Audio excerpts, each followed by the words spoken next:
ஆழ்வார் தானே சொல்லிக் கொள்ளுகிறார். கம்பருடைய பாசுரத்துல பார்த்தோம், ஏற்கும் பகவான் திருமார்க்கு தக்க தெய்வ கவிஞன் திருவாய்மொழி மகர் பண்டிதனேன்னு இது ஆழ்வார் தானே சொல்லிக் கொள்ளுகிறார். ஏற்கும் பெரும்புகழ் வானவர் ஈசன் கண்ணன் தனக்கு ஏற்கும் பெரும்புகழ் வன்புருகு சரவோவன். பகவானுடைய புகழுக்கு தகுந்த புகழ் எனக்குத்தான் உண்டு, என்ன போல வேறு யாரும் பகவானை பாட முடியாது என்று ஆழ்வார் தானே சொல்லிக் கொள்ளுகிறார். இது கர்வமானாதான், இது அகங்காரம் தானே. பக்தனுக்கு அகங்காரம் இருக்கலாமா? என்ன போல வேறொருத்தர் பாட முடியாதுன்னு ஆழ்வார் எப்படி சொல்லலாம் என்றால், இது ஒன்றும் பிறப்பாலோ பணத்தாலோ அழகாலோ படிப்பாலோ வந்த அகங்காரம் கிடையாது. பகவானுடைய அருளை பெற்றிருக்கிறேன், ஒன்றுமில்லாமல் இருந்த எனக்கு இப்பேற்பட்ட பெருமையை பகவான் அருள் இருக்கிறாரோ இல்லை, அப்ப அந்த பெருமையை ஒப்புக்கொண்டுதானே ஆக வேண்டும். எம்பார் என்று ஒரு ஆச்சாரியர் இருந்தார். ராமானுஜருடைய சிஷ்யர்களுக்குள்ளே எம்பார் என்று ஒரு ஆச்சாரியர். அவர் ஒரு முறை இந்த போல உபன்யாசம் பண்ணார். முடிஞ்ச உடனே எல்லா பக்தர்களும் ரொம்ப கொண்டாடினார்களாம். எப்பேற்பட்ட ஞானம், எவ்வளவு அழகாக பேசுகிறார், என்ன தெளிவான பேச்சு, ரொம்ப நல்லா சொல்லினேன், எல்லாம் கொண்டாடினார்கள். அவர் எல்லாத்தையும் ஒத்துட்டார். ஆமா ஆமா, எனக்கு அந்த பெருமை எல்லாம் உண்டு என்று தலை குறுக்கி நல்லா ஏற்றுக்கொண்டாராம் எம்பார். பக்கத்துல ராமானுஜர் இருந்தார். கேள்விப்பட்டு வந்து, இப்படி பண்றீங்களே, இது தகுந்ததா? யாராவது உங்க கொண்டாடினால், ஐயோ அதெல்லாம் கிடையாது, உங்க அனுகிரகத்தால தான் இனிமே ஞானம் பக்தி வைராக்கியம் எல்லாம் ஏற்பட வேண்டும் என்று நைச்சானுசம்தான். பெருமை இருந்தாலும் இருக்குன்னு சொல்லக்கூடாது. இனிமேல் தான் பெருமான் அருளால ஆச்சாரியன் அருளால ஏற்பட வேண்டும் என்று சொல்ல வேண்டும். இதனை எல்லாத்தையும் ஒப்புக்கொண்டு தலையை குலுக்கி ஒப்புக்கொள்ளுகிறீரே ஏன்னு ராமானுஜர் கேட்டார். எம்பார் தெரிவித்தார், பெரியவடியன் இல்லன்னு சொன்னா பெரிய அனர்த்தமாகி போய்விடும். ராமானுஜருடைய சிஷ்யராக இருந்து கொண்டு ஒருத்தர் வந்து நல்ல ஞானம் உடையவர்னு சொன்னா, ஐயோ எனக்கு ஞானம் எல்லாம் கிடையாது, ராமானுஜர் ஒண்ணுமே உபதேசிக்கல, ஞானமே கிடையாது, பக்தியே கிடையாது, வைராக்கியமே கிடையாதுன்னு எப்படி சொல்ல முடியும்? ஆச்சாரியன் சம்பந்தம் எப்படி இருக்கிறதோ, ராமானுஜருக்கு சிஷ்யனாக இருந்து கொண்டு ஞானம் பக்தி வைராக்கியம் இல்லைன்னு சொன்னாதான் உமக்கு பெரிய குறை, உமக்கு கூட வரக்கூடாது. அதனால்தான் இது எல்லாம் உண்டு என்று ஏற்றுக்கொண்டேன். ஆச்சாரிய அனுகிரகத்தால ஏற்பட்டது என்றுதான் எண்ணம் என்று எவ்வாறு தெரிவித்தார். அதை போல ஆழ்வாருக்கு சாத்விக அகங்காரம். அகங்காரத்துல ரெண்டு விதங்கள் உண்டு. ஒண்ணு, இந்த உடலுக்கு இருக்கும் தன்மைகளை வச்சு நமக்கு கர்வம் வரும். பிறக்கும் போது அழகா ஒருத்தர் பிறந்திருக்காருன்னு சொல்லுவேன், அப்ப அழகன்னு கர்வம் வரும். இல்ல உயர்ந்த குலத்துல பிறந்திருக்காருன்னா குலத்தினால கர்வம் வரும். நிறைய செல்வம் இருக்கிறது என்றால் செல்வத்தினால கர்வம் வரும். இந்த கர்வம் எல்லாம் அழிக்கப்பட வேண்டியது தேவையில்லாத அகங்காரம். ஆனால் வேறு ஒரு அகங்காரம் உண்டு. நான் பகவானுடைய பக்தன், அவருடைய அருளை பெற்றவன், நான் ராமானுஜ சம்பந்தி என்கிற ஒரு அகங்காரம் இருப்பாங்க. இது நம்மை ரட்சித்துக் கொடுக்கும். இந்த எண்ணம் இல்லாமல் போனால் உலகத்துல எல்லாருடையும் எல்லா விதமாகவும் இருக்கலாம் ஆகிடுமோ இல்லையோ. இப்ப நாம திருமணம் எடுக்கிறோம், வேட்டி உடுத்திக்கிறோம், நாளைக்கு போய் எங்கேயோ தவறான ஒரு இடத்துக்கு உள்ள போறோம், நண்பர்கள் எல்லாம் இருக்கா, அவர்கள் எல்லாம் ஒரு தவறான இடத்துக்கு போறான்னு சொல்லுங்களேன், குறைஞ்சபட்சம் இந்த வேஷத்துல இருந்தோம்னா அந்த இடத்துக்கு போறதுக்கு ஒரு கூச்சம் ஏற்படுமோ இல்லையோ. அப்ப எனக்கு அகங்காரம், நான் பக்தனாயிற்றே இந்த காரியத்தை எப்படி பண்றது, நான் ராமானுஜருடைய சிஷ்யனாயிற்றே எப்படி இப்படி பேசுவது என்கிற ஒரு அகங்காரத்தினால ஒரு காவல் வருது பாருங்க. அந்த அகங்காரம் கண்டிப்பா வரும். அந்த எண்ணம் இல்லாமல் போனால் அப்ப சாதாரண உலகத்தவர்கள் எப்படி நடக்கிறார்களோ எல்லாரும் சொல்வது, அம்மா சுவாமி யாரையும் புண்படுத்தக் கூடாது, எந்த கடைக்கு கொண்டு போனாலும் போய் சாப்பிடலாம், எந்த தெய்வத்தை சேவிக்க போனாலும் போய் சேவிக்கலாம் அப்படின்னு பண்ண முடியாதோ இல்லையோ. அந்த அளவுக்கு அகங்காரம், நான் இந்த பகவானுக்கு அச்சு தீர்ந்தவன் என்கிற எண்ணம் இருக்க வேண்டும். அந்த எண்ணம் ஆழ்வாருக்கு. அதனால்தான் வானவரீசன் கண்ணன் தனக்கு ஏற்கும் பெரும்புகழ் குருகூர் சடகோவன் என்று தன்னை சொல்லிக் கொள்ளுகிறார். அப்ப பகவானுக்கு நிகரான பெருமை ஆழ்வாருக்கு உண்டு. அவருக்கு ஏன் பெருமை? இந்த 4 பிரபந்தங்களை பாடி கொடுத்தபடியாலே. இடது கண்ணம் போல சம்ஸ்கிருத வேதங்கள், வலது கண்ணை போல தமிழ் வேதங்கள், 2 கண்ணையும் கொடுத்து ஒரு பொருளைத்தான் பார்க்கிறோம். அதை போல 2 வேதங்களையும் கொண்டு பகவான் என்கிற ஒரே ஒரு விஷயத்தை முழுவதுமாக புரிந்து கொள்ள வேண்டும். சொல்ல போனால் 2 கண்ணுக்குள்ள எது சிறந்ததுன்னா சட்டுன்னு நாம ஒண்ணு சொல்லுவோம், 2 கை இருக்கு. பொதுவா வழக்கத்துல என்ன சொல்றோம், ராமனுக்கு லக்ஷ்மணன் வலக்கை போன்றவன். இடக்கைன்னு சொல்லப்படாதா? ஏன் வலக்கைன்னு சொல்றீங்கன்னா, என்னதான் பண்ணாலும் இடது கையை விட வலது கைக்கு ஒரு பெருமை சொல்றோம். 2 ஒரே காரியத்தை தான் பண்றது. இதனால என்னென்ன பண்ண முடியுமோ எல்லாத்தையும் இடது கையாலையும் பண்ண முடியும். ஆனா வலக்கைக்கு ஒரு சிறப்பு உண்டு. அதை போல வலக்கண், வல பக்கத்துக்கே ஒரு சிறப்பு உண்டு, தூய்மை உண்டுன்னு சாஸ்திரங்கள் சொல்லுகின்றன. அதை போல 2 கண்கள், சம்ஸ்கிருத வேதம் தமிழ் வேதம், 2ல எது எந்த கண் என்றால் தமிழ் வேதம் தான் வலக்கண். அதுக்கு சம்ஸ்கிருத வேதத்தை விட ஒரு படி உயர்வு தமிழ் வேதத்துக்கு உண்டு. ஏன்னா சம்ஸ்கிருத வேதங்கள் குறிப்பிட்டவர்களுக்கு குறிப்பிட்ட காலத்தில் பொதுவான அர்த்தங்களை சொல்லும். தமிழ் வேதங்கள் அனைவருக்கும் எல்லா காலத்திலும் தேவையான அர்த்தங்களை மட்டும் சொல்லுகிறது. அதனால சம்ஸ்கிருத வேதத்தை விட இதற்கு பெருமை உண்டு. அதை பாடி கொடுத்தபடியாக ஆழ்வாருக்கு ஏற்றம். ஆனால் அதை பாடி கொடுத்தவர்னு சொன்னேனே, உடனே நமக்கு என்ன தோணும்? ஆழ்வாரும் கையில ஒரு ஓலைச்சுவடை எடுத்து வச்சிருந்து எழுத்தாணியை வச்சுட்டு யோசிச்சு என்ன வார்த்தை போடலாம், உயர்வு வர அவர் என்ன வார்த்தை போடலாம்னு யோசிச்சு எல்லாம் பாசுரத்தை எழுதல. அப்படி சொல்லல. பெரிய கவிஞர்கள் எல்லாம் வாயை திறந்தா ஆசு கவி எல்லாம் சொல்ற பாருங்க. வாயை திறந்தா அப்படியே கவிதையா ஸ்லோகமா பாட முடியும். அதை போல ஆழ்வாரும் பெரிய பண்டிதராக இருக்கலாம், அப்படியே பாசுரங்களை பாடினாரோ என்று நமக்கு தோன்றும். அதுவும் கிடையாது என்று பெரியோர்கள் தெரிவிக்கிறார்கள். இத தமிழ் வேதம்னு சொல்லுகிறோம் அல்லவா? திருவாய்மொழியை ஆழ்வாருடைய 4 பிரபந்தங்களையும் தமிழ் வேதம் என்று சொல்லுகிறோம். வேதம் என்று சொன்னாலே அதற்கு ஒரு பண்பு இருக்க வேண்டும்.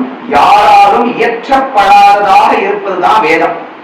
சம்ஸ்கிருதத்தில் அபௌருஷேயம் என்று ஒரு வார்த்தை உண்டு. புருஷன் என்றால் மனிதன் என்று பொருள். பௌருஷேயம் ஒரு மனிதனால் உண்டாக்கப்பட்டது. அபௌருஷேயம் மனிதனால் உண்டாக்கப்படாதது.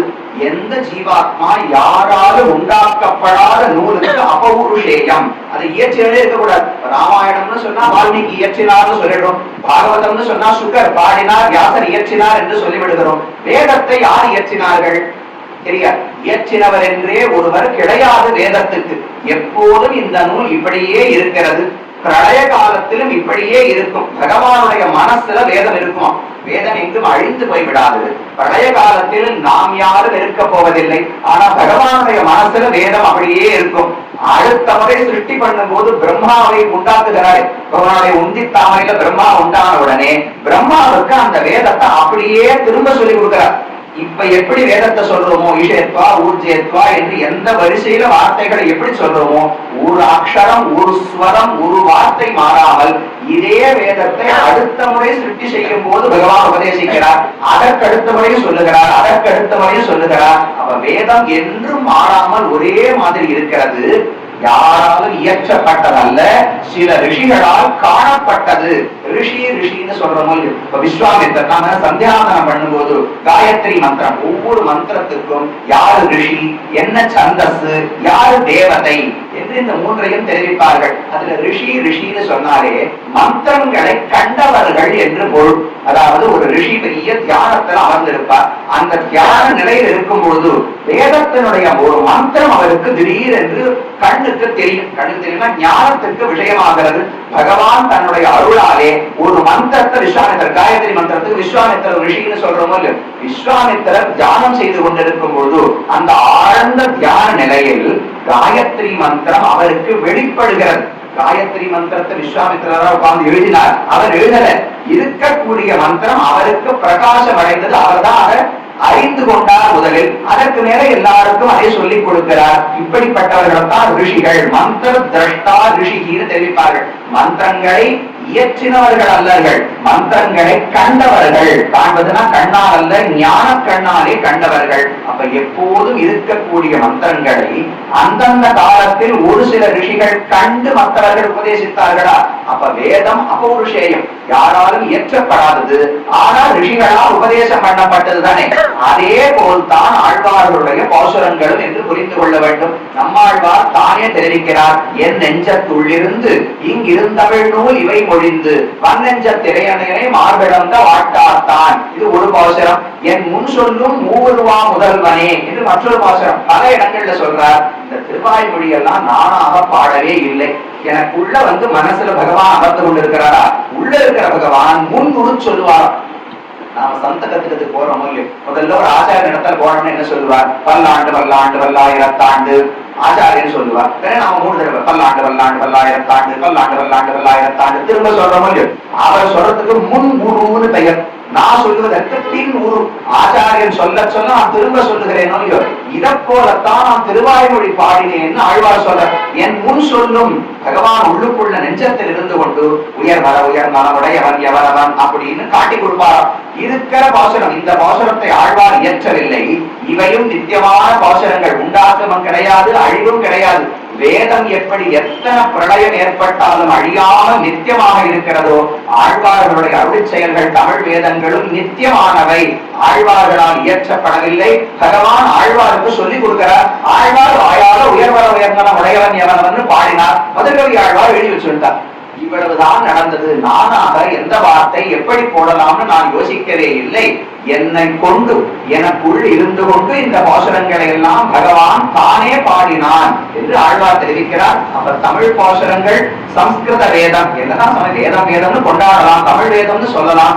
என்னதான் இருந்தாலும் இயற்றப்பட்ட நூல்கள் தானே என்று நினைக்க வேண்டாம். ஆழ்வார் இந்த வேதங்களை இயற்றவே இல்லை.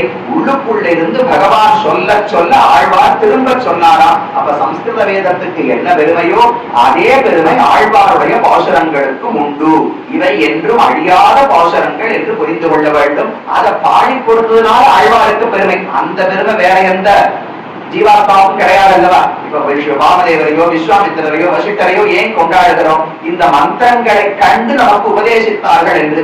அத போல 4 வேதங்களை பாடுவதற்கு எத்தனையோ ஜீவாத்மாக்களுக்கு நடுவில் இந்த ஆழ்வாரை தேர்ந்தெடுத்து பகவான் அருளினாரே, அதனால நம்மாழ்வாருக்கு ஏற்றம். நீர் என்ன இதுக்கு பாக்கியம் பண்ணீர்? ஆழ்வார் ஏதாவது புண்ணியம் பண்ணாரா? எதனால இந்த கட்டாட்சம் கிடைத்ததுன்னு சொன்னால், நான் எதுவுமே செய்யவில்லை, பகவான் தானாக அருளினான்.